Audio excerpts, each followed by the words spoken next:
Hello everyone and welcome to this video. So in this video we are going to discuss Google Kickstart Round F 2021 second question, that is festival.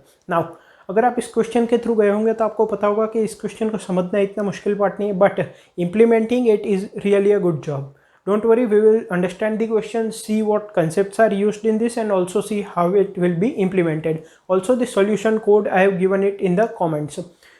Also, if you like this video, make sure you hit that like button as well and also subscribe to the channel for more such content.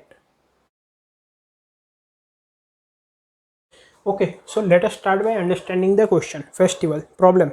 You have just heard about a wonderful festival that will last for D days numbered from 1 to N. There will be N attractions at the festival. The ith attraction has a happiness rating HI and will be available from day SI until day EI inclusive. क्या बोला गया है कि festival है D days के लिए, ठीक है. ओके, डी डेज का फेस्टिवल है, इसमें एन अट्रैक्शंस है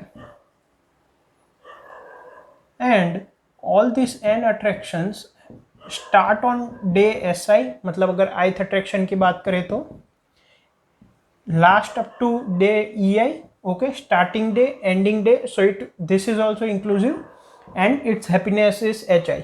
सो अगर ये हमारा मान लो डी डेज का फेस्टिवल है, okay, this is 1 2 up to D days.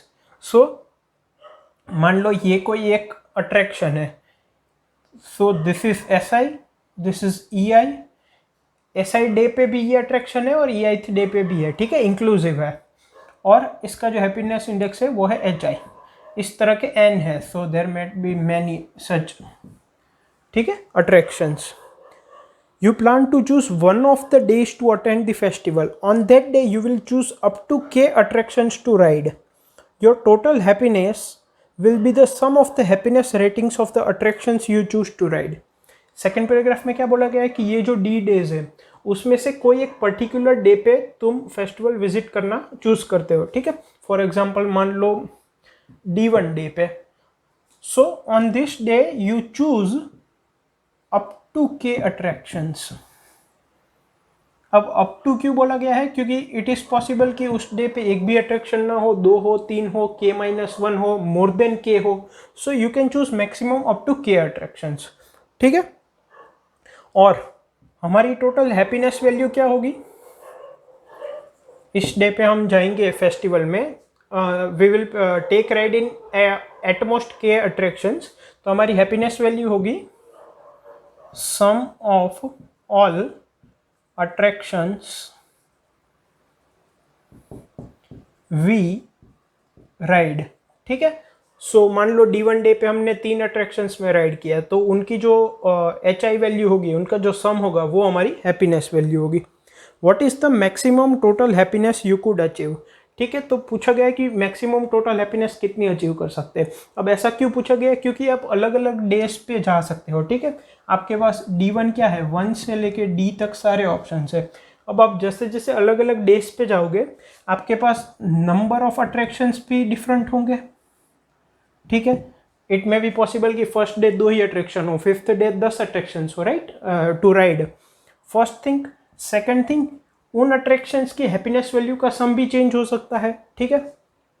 सो मान लो सेकेंड डे पे आप गए तो उस टाइम आप 3 अट्रैक्शंस में बैठे और उनका सम है 10, एच आई वैल्यू का सम. और एक है डे नंबर 5, तब आप मान लो 7 अट्रैक्शंस में बैठ पाए और उनका सम है 50.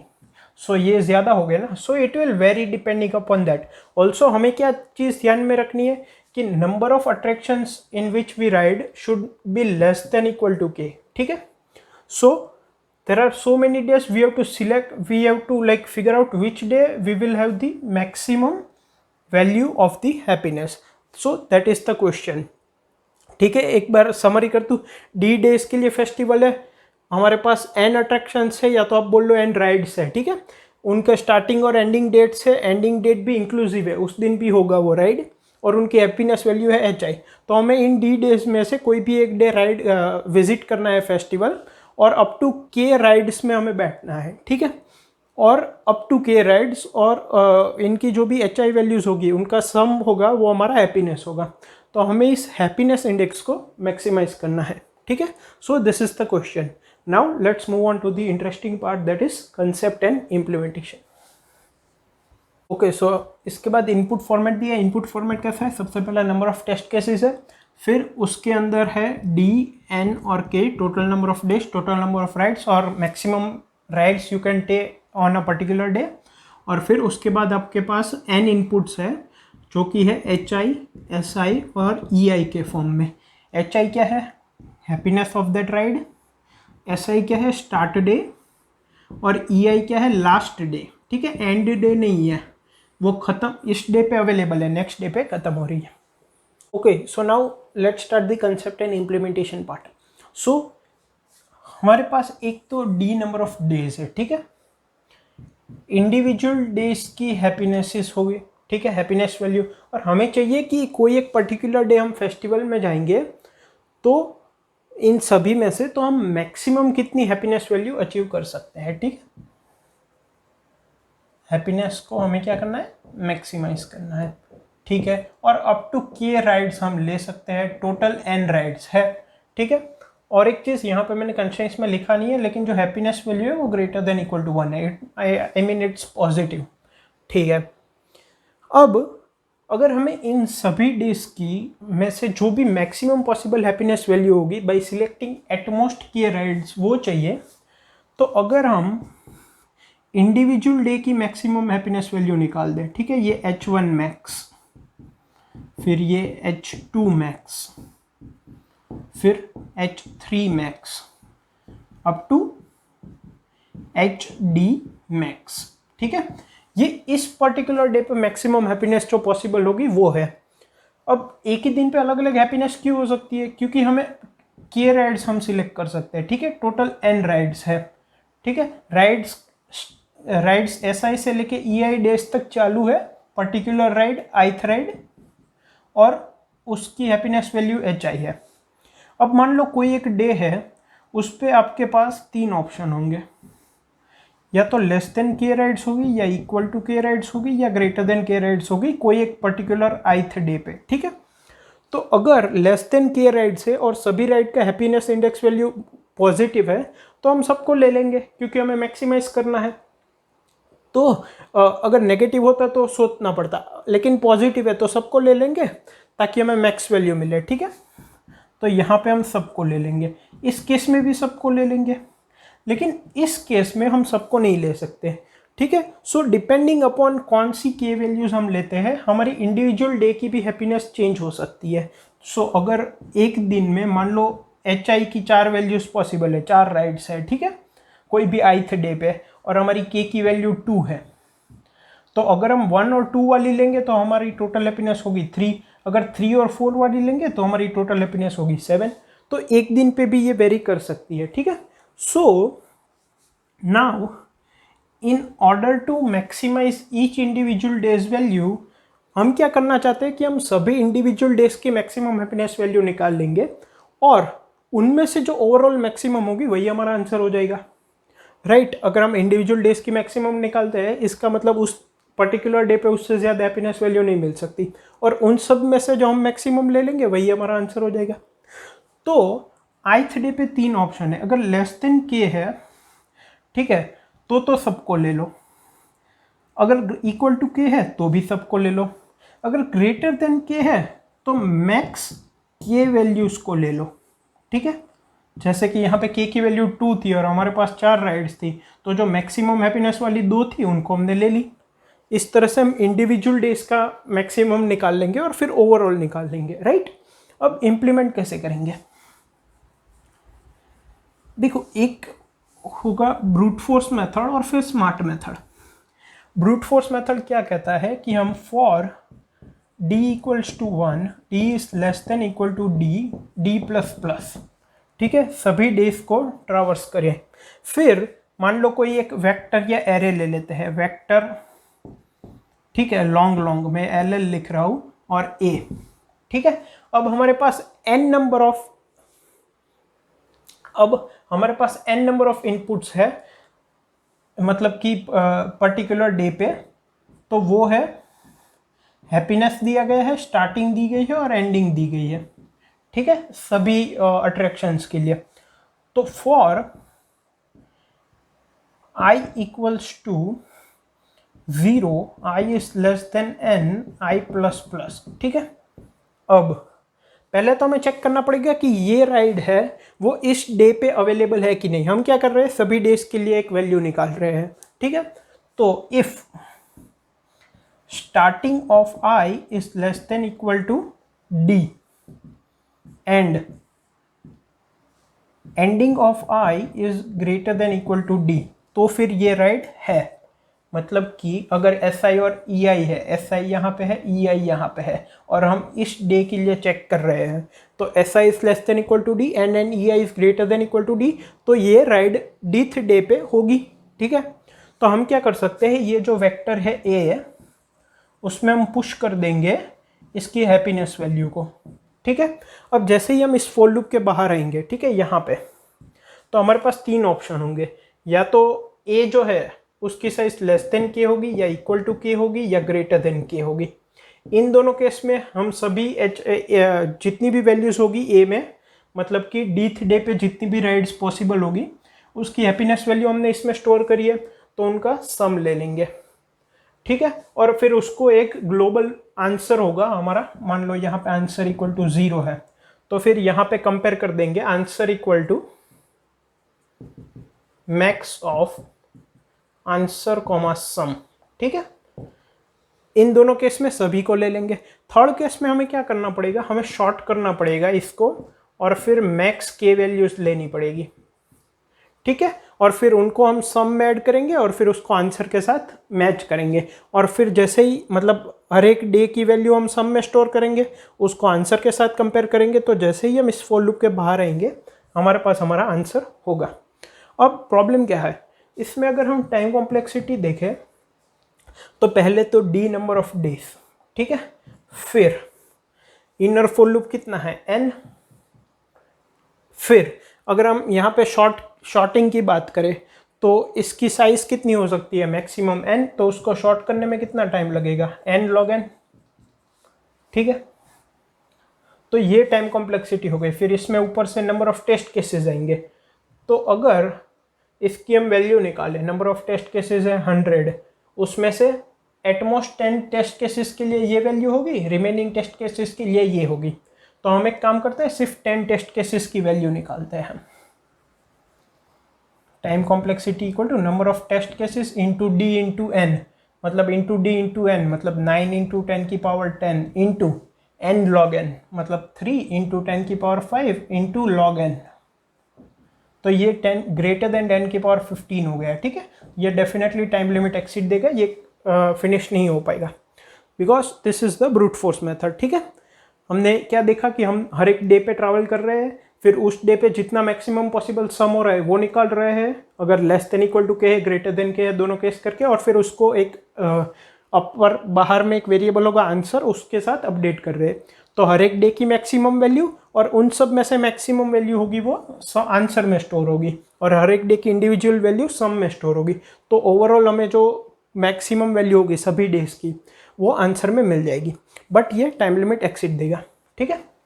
अब देखते हैं कि इसको हम एफिशिएंटली कैसे इंप्लीमेंट कर सकते हैं।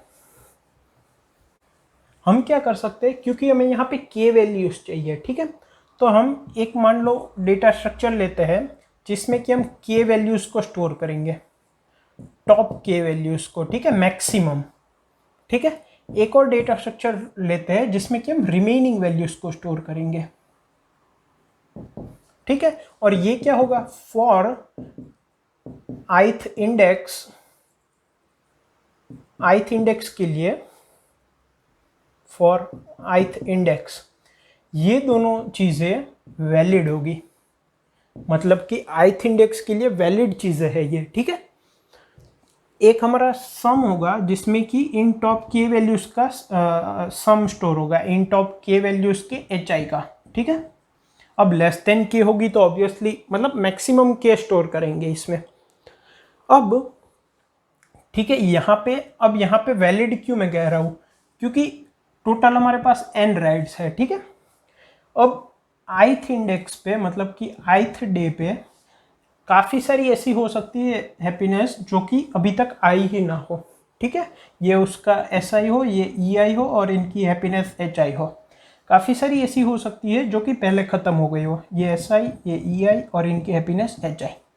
और काफ़ी सारी ऐसी होगी जिनमें जो कि ith डे पे राइड ऑन है, SI, EI और HI।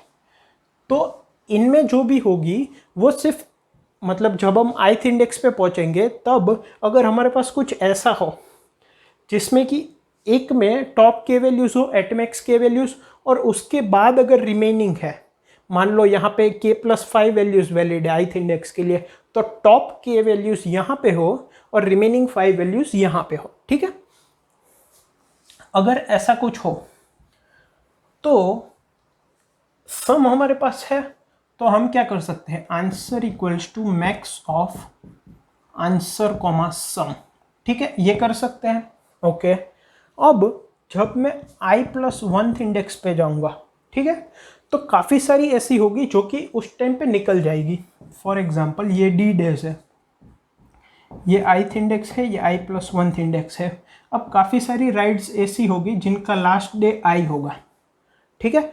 तो वो अगर हमें यहाँ से है रिमेनिंग में से, तो डायरेक्ट रिमूव कर देनी है। लेकिन अगर यहाँ से है टॉप के वैल्यूज़ में से, तो हमें रिमूव तो करनी ही है, साथ साथ सम में से उसकी वैल्यू माइनस भी करनी है, sum equal to sum minus value, ठीक है। दो केसेस हो सकते हैं, या तो वो यहाँ पे होगी या यहाँ पे होगी। अगर यहाँ पे होगी तो रिमूव तो करेंगे ही, साथ साथ सम में से वैल्यू माइनस भी करेंगे। अगर यहाँ पे होगी तो सिंपली रिमूव कर देंगे क्योंकि आगे तो यूज़ है नहीं, ठीक है। अब काफ़ी सारी ऐसी होगी जो कि यहाँ पे स्टार्ट हो रही होगी, ठीक है। जो भी नई वैल्यूज स्टार्ट हो रही होगी उसको हम सिंपली यहाँ पे ऐड कर देंगे, ठीक है। सो फर्स्ट स्टेप क्या होगा कि जो भी निकल रही है उनको निकाल दो, जो भी नई वैल्यूज i+1 इंडेक्स पे ऐड हो रही है उनको ऐड कर दो। अब क्योंकि हमने इसमें से एलिमेंट्स रिमूव कर रहे हैं तो चांसेस है कि यहाँ पे k में से कम एलिमेंट्स हो, ठीक है। क्या चांसेस है, first less than k elements, एक तो ये चांस है। सेकंड चांस क्या है, सेकंड चांस ये है कि यहाँ पे हमने जो नई एलिमेंट्स ऐड करी है वो इनकी मिनिमम वैल्यू से बड़ी हो। फॉर एग्जांपल मान लो k की वैल्यू है 5 और यहाँ पे 1 2 3 4 5 है। अब इनमें से कोई रिमूव नहीं हुई है, लेकिन यहाँ पे नई वैल्यूज ऐड हुई है 3 और 2। तो अगर हमें मैक्सिमम 5 एलिमेंट सिलेक्ट करने हैं तो हम क्या करेंगे, इसको और इसको निकाल दो, या तो फिर सिर्फ 1 को और यहाँ पे 3 हमें लाना पड़ेगा। समझ रहे हो आप, जैसे ही हम यहाँ पे न्यू एलिमेंट्स ऐड करेंगे, क्योंकि ith इंडेक्स के लिए तो यहाँ पे टॉप के वैल्यूज थी और यहाँ पे रिमेनिंग थी, लेकिन i+1 इंडेक्स पे क्योंकि कुछ नए एलिमेंट्स आ सकते हैं जैसे कि ये, तो वो टॉप वैल्यूज क्या इनकी मिनिमम वैल्यूज से रिप्लेस होगी। अब इनकी टॉप और इनकी मिनिमम हम क्यों कंपेयर कर रहे हैं, क्योंकि यहाँ पे हमें टॉप के वैल्यूज चाहिए, ठीक है। फॉर एग्जांपल 1 2 3 4 5 6 है, ठीक है, और यहाँ पे वैल्यूज है 4 5 और 6 और k की वैल्यू है 6, ठीक है। अभी अगर रिमेनिंग में 4 5 6 है और यहाँ पे 1 2 3 4 5 6 है, तो अगर हमें सम मैक्सिमम चाहिए तो इनमें से हम मिनिमम वैल्यूज निकालेंगे और मैक्सिमम ऐड करेंगे, तभी तो सम मैक्सिमाइज होगा। सम मैक्सिमाइज करने के लिए जो एलिमेंट्स रिमूव कर रहे हैं वो मिनिमम करेंगे, लेकिन जो ऐड कर रहे हैं वो मैक्सिमम करेंगे। तो हम क्या करेंगे, 1 2 3 को निकाल देंगे और 4 5 6 को ऐड कर देंगे। That's the point. अगर हमें इसमें से मिनिमम एलिमेंट्स निकालने हैं और अगर इसमें से मैक्सिमम एलिमेंट्स निकालने हैं तो यहाँ पे हमें कुछ ऐसा डेटा स्ट्रक्चर यूज़ करना पड़ेगा जिसका top element max element represent कर रहा हो, ठीक है। जैसे कि मैक्स प्रायोरिटी क्यू, वही यूज़ करेंगे कि नहीं वो बात की बात है, बट ऐसा कुछ यूज़ करना पड़ेगा। सिमिलरली यहाँ पे हमें टॉप ऐसा कुछ डेटा स्ट्रक्चर यूज़ करना पड़ेगा जिसका कि टॉप एलिमेंट क्या रिप्रेजेंट कर रहा हो, मिनिमम वैल्यू रिप्रेजेंट कर रहा हो, बिकॉज हमें मिनिमम को निकालना है और मैक्सिमम को ऐड करना है। कब तक करना है, जब तक कि इसकी मैक्सिमम वैल्यू इसकी मिनिमम वैल्यू से बड़ी है। अगर इसकी मिनिमम वैल्यू इसके मैक्सिमम से भी बड़ी है तो फिर कोई ऑप्शन नहीं, मतलब फिर कोई मतलब नहीं है चेंज करने का, ठीक है। एक हो सकता है कि लेस देन के नंबर से, क्योंकि हमने इसमें से रिमूव किया, तो उस केस में क्या करेंगे, यहाँ से elements directly maximum elements add करेंगे। अगेन मान लो यहाँ पे k-2 एलिमेंट्स है, हमें 2 एलिमेंट ऐड करने हैं, तो कौन से एलिमेंट ऐड करेंगे, जिसकी वैल्यू मैक्सिमम होगी, क्योंकि मैक्सिमम सम चाहिए। ठीक है, यहाँ पे हमें कुछ ऐसा डेटा स्ट्रक्चर चाहिए जिसकी टॉप एलिमेंट मैक्सिमम रिप्रेजेंट करे, और यहाँ पे कुछ ऐसा डेटा स्ट्रक्चर चाहिए जिनकी टॉप एलिमेंट हमें मिनिमम रिप्रेजेंट करें। ठीक है, अब यहाँ पे प्रायोरिटी क्यू क्यों नहीं यूज़ कर सकते, क्योंकि हमें जो इरेज भी करने हैं ना एलिमेंट्स, मतलब रिमूव भी करने हैं, सिर्फ ऐड नहीं करने हैं। हमें रिमूव भी करनी है, प्रायोरिटी क्यू यूज़ नहीं कर सकते, पहली बात। यहाँ पे क्या दो केस हो सकते थे, लेस देन के एलिमेंट से तो ऐड करना पड़ेगा, या तो मीन वैल्यू ऑफ टॉप के is less then max value of remaining. ठीक है, तो इन दोनों केस में हमें यहाँ पे एलिमेंट्स ऐड करने पड़ेंगे। ठीक है, नाउ जब भी हम यहाँ पे एलिमेंट्स रिमूव करेंगे तब sum equal to sum minus value करेंगे, और जब भी यहाँ से यहाँ एलिमेंट्स ऐड करेंगे ड्यू टू 2 रीजंस, या तो लेस देन के एलिमेंट्स है, या तो इसकी मिनिमम वैल्यू इसके मैक्सिमम से कम है। अगर फर्स्ट रीजन है तो सिंपली सम इक्वल टू, मैं यहाँ पे लिख देता हूँ, मैं अभी समराइज भी कर दूंगा, बहुत क्लियर हो जाएगा। यहाँ पे हम क्या करेंगे, sum equals to sum plus value, जो भी हम भेज रहे हैं उसको। ठीक है, यहाँ पे हमें क्या करना पड़ेगा, sum equals to sum minus, क्योंकि यहाँ पे एलिमेंट्स तो के ही है, लेकिन इसकी मिनिमम वैल्यू इसके मैक्सिमम से कम है। Sum equal to sum minus यहाँ की मिनिमम वैल्यू प्लस यहाँ की मैक्सिमम वैल्यू। ठीक है, अब इसको समराइज कर देते हैं। ith इंडेक्स पे मेरे पास टॉप के वैल्यूज यहाँ पे थी, रिमेनिंग एलिमेंट्स यहाँ पे थे। क्यों, क्योंकि जो n अट्रैक्शन है, n राइट से, उसमें से कुछ यहाँ पे कुछ ही ith डे के लिए पॉसिबल है, कुछ बाद में स्टार्ट हो गई, कुछ पहले ही खत्म हो गई। ठीक है, और ith इंडेक्स के लिए मेरे पास सम था, सम को मैंने आंसर के साथ कंपेयर किया।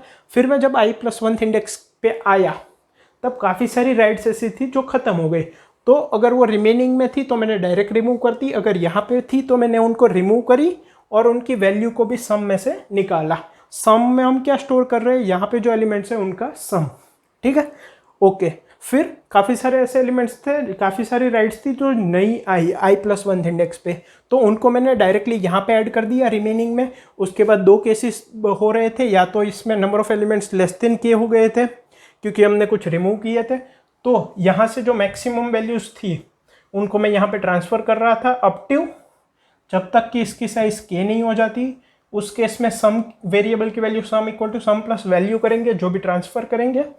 सेकंड केस क्या है कि इसमें के एलिमेंट्स है, लेकिन क्योंकि इसमें कुछ नए एलिमेंट्स ऐड हुए हैं तो इसकी मिनिमम कुछ एलिमेंट्स है वो इसके मैक्सिमम एलिमेंट्स से कम है, और हमें क्योंकि मैक्सिमम सम चाहिए तो हम उनको एक्सचेंज कर देंगे।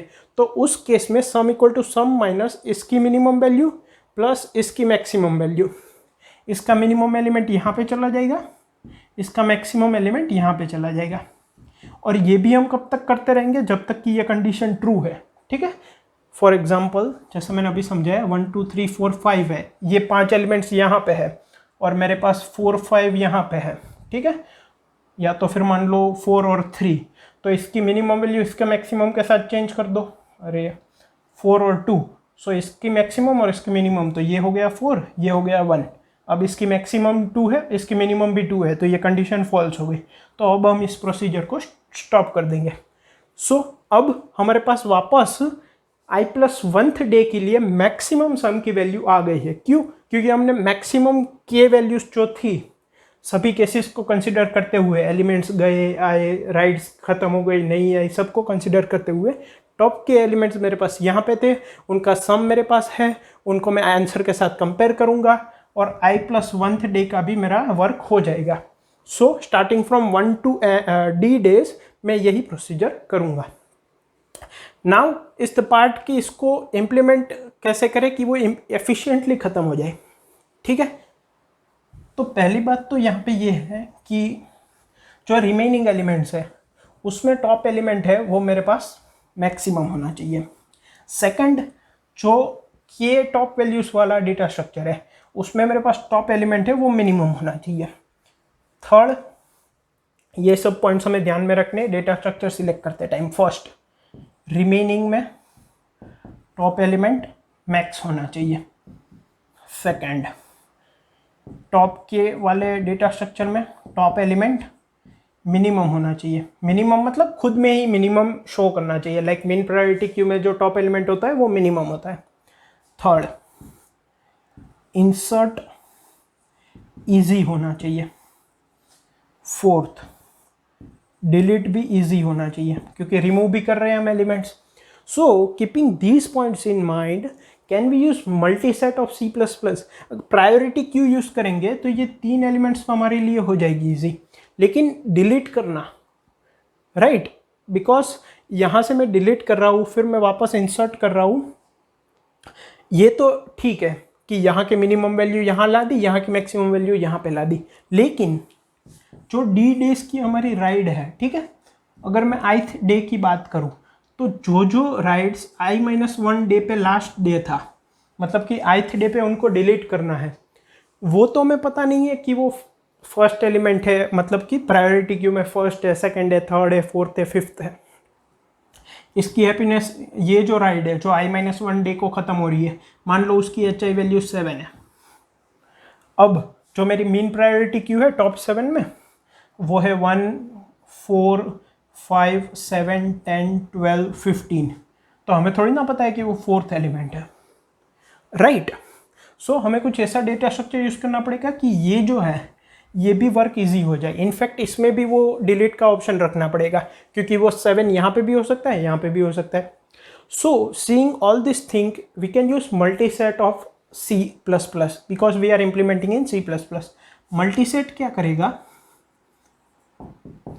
मल्टीसेट में हम मीन ऑर्डर रखेंगे किसके लिए, टॉप के वैल्यूज के लिए, मतलब कि इंक्रीजिंग ऑर्डर में होगा, और मैक्स रखेंगे किसके लिए, रिमेनिंग के लिए, वो डिक्रीजिंग ऑर्डर में होगा। उसका जो टॉप एलिमेंट होगा वो मैक्सिमम एलिमेंट रिप्रेजेंट करेगा, ठीक है। अब मल्टीसेट, अब सेट क्यों यूज नहीं करेंगे क्योंकि यहाँ पे हैप्पीनेस है वो रिपीट हो सकती है, सो मल्टीसेट यूज करेंगे। मल्टीसेट में इंसर्ट करना भी लॉग एन टाइम में हो जाएगा, इंसर्ट ऑपरेशन रन करेंगे तो, और अगर किसी एलिमेंट को डिलीट करना है तो एक ऑप्शन होता है कि हम इरेज यूज करें। मान लो यहाँ पे मल्टीसेट का नाम फिर इरेज, एक होता है कि हम पॉइंटर पास करें, दूसरा होता है कि हम यहाँ पे वैल्यू पास कर दें, मान लो 2, ठीक है। तो 2 में जैसे ही पास करूँगा तो वो 2 को डिलीट कर देगा, ठीक है। तो इसलिए जैसे कि मैंने अभी बोला, अगर मेरे पास 1, 2, 4, 7, 9, 12 है और मुझे 7 को डिलीट करना है तो मैं यहाँ पे पास कर दूंगा, वो लॉग एन टाइम में डिलीट कर देगा। So we are going to use multiset. यहाँ पे एक और कैच है। कैच क्या है कि मल्टीसेट में अगर आप कोई कांस्टेंट वैल्यू पास करते हो तो वो इस कांस्टेंट वैल्यू की जितनी भी एलिमेंट्स होते हैं उन सबको डिलीट कर देता है। सो अगर मान लो 2 है, अब मान लो ये डी डेज की राइड है, ये ith डे है, और i-1 डे पे HI इक्वल टू 2 वाली एक राइड खत्म हो रही है, ठीक है। लेकिन ओवरऑल 2 वाली 3 राइड्स है, ठीक है। तो ऑलरेडी वो इनपुट में 3 होगी और हमें डिलीट एक ही करनी है, ये दो तो आगे भी चल रही है, लेकिन हम जब ये ऑपरेशन रन करेंगे तो वो सभी को डिलीट कर देगी। इसलिए मैंने क्या किया है, मल्टीसेट में हम जब भी एलिमेंट इंसर्ट करेंगे तो हम एलिमेंट की HI वैल्यू और इंडेक्स, ये इन दोनों को इंसर्ट करेंगे क्योंकि इंडेक्स तो यूनिक है, तो मल्टीसेट भी हमारा पूरा यूनिक हो जाएगा, तो एक वैल्यू ही डिलीट होगी, ठीक है। So we will use multiset. Now I will show you the pseudo code की एग्जैक्टली हम कैसे इसको इंप्लीमेंट करने वाले हैं। This was just to explain why multiset, conclusion पे पहुंचने के लिए, बिकॉज यहाँ पे ये रिमूव करना, ऐड करना, टॉप के को अलग से मेंटेन करना, इसलिए। सो हम क्या करेंगे, मैंने पूरा कोड है वो कमेंट में दिया है, अगर नहीं समझ आए तो कमेंट में पूछ लेना, यहाँ पर मैं एक रफ आइडिया दे देता हूँ। हम क्या करेंगे, हम 2 मल्टीसेट लेंगे, ठीक है। एक होगा टॉप के लिए, ये होगा मीन मल्टीसेट, दूसरा होगा रिमेनिंग, मैंने कोड में अवेलेबल वर्ड यूज़ किया है, अवेलेबल, ठीक है। और ये होगा मैक्स, मतलब कि इसकी टॉप वैल्यू मैक्स रिप्रेजेंट करेगी। और हमारे पास n राइड्स है, HI, SI और EI। SI से लेकर EI डे तक रन करती है और HI उसकी हैप्पीनेस वैल्यू है। तो हम मल्टी सेट में पेयर वाइज स्टोर करेंगे HI और इंडेक्स I को, क्यों वो मैंने अभी समझा दिया। अब मान लो एक है मेरे पास आंसर, उसको मैं इनिशियली 0 लेता हूँ और सम को भी 0 लेता हूँ, ठीक है। अब फॉर I इक्वल्स टू या तो D equals to 1, D is less than equal to capital D, D plus plus, ठीक है। अब हमें क्या चाहिए कि उस डे पे कितने एलिमेंट कितनी राइट्स खत्म होगी और कितनी नई एंटर होगी, तो वो डिटेल्स हमें पहले स्टोर करनी पड़ेगी। हम क्या कर सकते हैं, हम दो वेक्टर ले सकते हैं, वेक्टर लॉन्ग लॉन्ग, ये LL लॉन्ग लॉन्ग है, इन और इसकी लेंथ होगी D+1। दूसरा होगा vector long long out of D+1, ये कैपिटल D ले लो, ये D है वो टोटल नंबर ऑफ डेज है, ठीक है। तो अब सबसे पहले for D equals to 1, D is less than equal to D, D++, ठीक है। अब हम क्या करेंगे, सबसे पहले तो जो भी आउट ऑफ D है, आउट ऑफ D में जितनी भी एलिमेंट्स है, ये दोनों वेक्टर में हम स्टोर क्या करेंगे, हम रन करेंगे for I equal to 0, I is less than N, I++। इसमें हमें स्टोर क्या करना है कि इन ऑफ I स्टोर करेगा कि ith डे पे कौन कौन सी राइट्स एंटर हो रही है, और आउट ऑफ I पे स्टोर होगा कि कौन कौन सी राइट्स का लास्ट डे, मतलब कि EI I-1 था, मतलब ith डे पे वो रिमूव होगी। सो यहाँ पे हम क्या, सबसे पहले इनपुट में हम क्या लेंगे, HI, SI और EI, ठीक है। तो ये स्टार्टिंग डे है, ये एंडिंग डे है, तो इन ऑफ SI, इसमें मैं पुश बैक कर दूंगा HI को, क्योंकि इस डे पे इस हैप्पीनेस इंडेक्स वाली राइड आई थी, और वो निकलेगी कब, आउट ऑफ EI+1। EI पे नहीं निकलेगी, EI पे तो वो है, इस डे पे वो निकलेगी। सो इसमें मैं इंफॉर्मेशन स्टोर कर दूंगा कि EI+1 डे पे HI इंडेक्स वाली राइड आउट हो जाएगी, तो वो आउट में स्टोर किया है और ये इन में स्टोर किया है। अब आउट, अब मैं D इक्वल टू 1 से लेके D तक ट्रैवर्स करूंगा सभी डेज के लिए। आउट ऑफ D में जितनी भी राइड्स होगी, ठीक है, उनको मैं, अगर वो टॉप K में है उनको रिमूव करना है, अगर वो टॉप K में है तो मैं रिमूव करूंगा और साथ ही साथ सम में से वैल्यू माइनस कर दूंगा, ठीक है। Sum equal to sum minus value. अगर वो टॉप में नहीं है और अवेलेबल मल्टी सेट में है तो मैं सिर्फ रिमूव कर दूंगा। सम पैरामीटर हमारा यहाँ पे क्या दिखा रहा है कि जो टॉप K वाला हमारा मल्टी सेट है उसमें जितने भी एलिमेंट्स है उनकी HI वैल्यू का सम, तो अभी अवेलेबल में से मैंने रिमूव कर दिया। अब इन ऑफ D में जितनी भी राइट्स होगी इनको मैं ऐड कर दूंगा अवेलेबल में, ठीक है। अब क्योंकि हमने टॉप K को भी चेंज किया है तो पॉसिबल है कि टॉप K में जितने एलिमेंट्स है वो K से कम हो, तो वाइल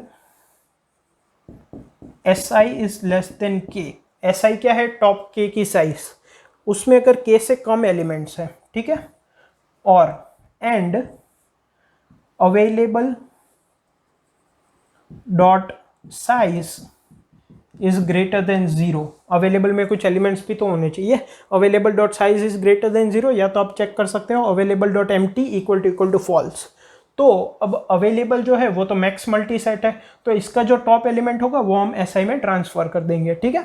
तो SI में top element of available transfer कर दिया। इसके बाद क्या करेंगे, टॉप एलिमेंट ऑफ अवेलेबल को इरेज कर देंगे, क्योंकि उसको तो हमने ऐसा, ये जो है, सॉरी SI नहीं, ये क्या है, टॉप K है, तो टॉप के में हमने टॉप एलिमेंट को डाल दिया अवेलेबल के और फिर उसको इरेज कर दिया। तो ये हम कब तक करेंगे, जब तक एस आई की वैल्यू लेस देन के है और साइज जो है अवेलेबल की वो ग्रेटर देन 0 है, मतलब अवेलेबल में भी कुछ एलिमेंट्स है। ठीक है, ये फर्स्ट पार्ट है, इसको रब कर देता हूं। फिर एक बार ये हो गया, फिर अगर एस आई की साइज के बराबर हो गई, अगर लेस देन के है अभी भी, इसका मतलब क्या कि अवेलेबल खत्म हो गया।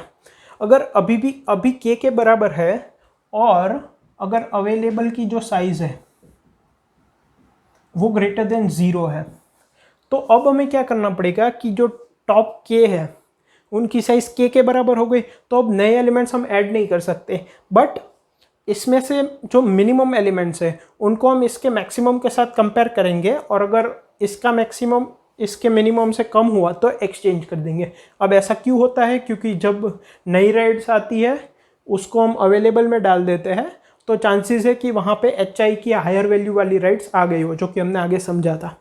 तो अगर इफ़ मल्टी सेट कौन सा टॉप के जो है उसकी जो बिगिनिंग वैल्यू है फर्स्ट वो लेस देन है अवेलेबल के बिगिनिंग वैल्यू से, मतलब कि इसकी मैक्सिमम वैल्यू और इसकी मिनिमम वैल्यू, क्योंकि ये मिनिमम वाला मल्टी सेट है, ये मैक्सिमम वाला है।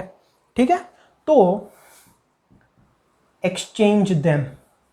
ठीक है, आप कोड देखोगे आपको समझ में आ जाएगा। सिंपल, इसमें से फर्स्ट एलिमेंट को निकाल के इसमें डालना है, इसमें से फर्स्ट एलिमेंट को निकाल के इसमें डालना है और उन दोनों को खुद में से इरेज कर देना है। ठीक है, थोड़ा सा वेरिएशन, आप क्वेश्चन को देखोगे और समझ में आ जाएगा। अब इससे क्या होगा, वापस डी डे पे मेरे पास 3 कंडीशन होगी, या तो लेस देन के एलिमेंट्स है, या ग्रेटर देन के है, या इक्वल टू के है। ठीक है, अगर लेस देन या इक्वल टू के होंगे तो सभी एलिमेंट्स का सम मेरे पास क्या होगा, इसमें स्टोर्ड होगा। ठीक है, और एक चीज, जब हम एक्सचेंज करेंगे एलिमेंट तो सम में से sum equal to sum minus ये सम है, हाँ, जो मिनिमम एलिमेंट टॉप के में से हमने निकाला उसको माइनस कर देंगे और अवेलेबल में से जो मैक्सिमम एलिमेंट ऐड किया उसको ऐड कर देंगे, ताकि हमें सम की as max value as possible मिल जाए। और अगर ग्रेटर देन के है तो हमें सभी मैक्स टॉप के वैल्यूज़ मिलेगी। क्यों? क्योंकि अगर वो लेस टॉप के वैल्यूज़ में नहीं है तो वो यहाँ पे एक्सचेंज हो जाएगी, तो अल्टीमेटली हमें टॉप के वैल्यूज़ मिलेगी। सो आफ्टर दैट ये कर लिया, फिर ये कर लिया, फिर answer equals to max of answer comma sum, इनको कंपेयर कर देंगे सभी डेज के लिए, d इक्वल टू 1 से लेके d प्लस प्लस। जैसे ही बाहर आएंगे हमारे पास हमारा आंसर हो जाएगा। सो आई होप कि आपको ये समझ में आ गया है। अब टाइम कॉम्प्लेक्सिटी भी थोड़ी देख लेते हैं। सो टाइम कॉम्प्लेक्सिटी की बात करें, so time complexity equal to, मैं ये जो एटमोस्ट 10 टेस्ट केसेस वाले हैं उनके लिए ही काउंट कर रहा हूँ। सबसे पहले तो नंबर ऑफ टेस्ट केसेस आएगा, फिर इनटू, देखो सभी टेस्ट केस के लिए डी साइज का हम फॉर लूप लगा रहे हैं, डी। ठीक है, फिर अब जितनी भी n राइड्स अवेलेबल है वो एक बार ऐड होगी इन दोनों में से एक मल्टी सेट में। ठीक है, और एक बार रिमूव होगी। एक बार रिमूव हो गई फिर वो वापस ऐड नहीं होने वाली। एक बार एंड डे आ गया और उसको हमने रिमूव कर दी, so it will not be added again. So और यहाँ पे मल्टीप्लाई नहीं आएगा। देखो हर एक डी की वैल्यू पे सभी राइड्स ऐड और रिमूव नहीं हो रही, इट्स एन एक्स्ट्रा वर्क। ठीक है, so we can say plus test cases into N log N. ठीक है, so we can say it's t into n into log n. T is 100, n is 3 into 10 की power 5 and it's log which is easily executable in the given time. So I hope आपको question समझ में आ गया है। कोई भी doubt हो तो कमेंट्स में ज़रूर पूछें। Thank you.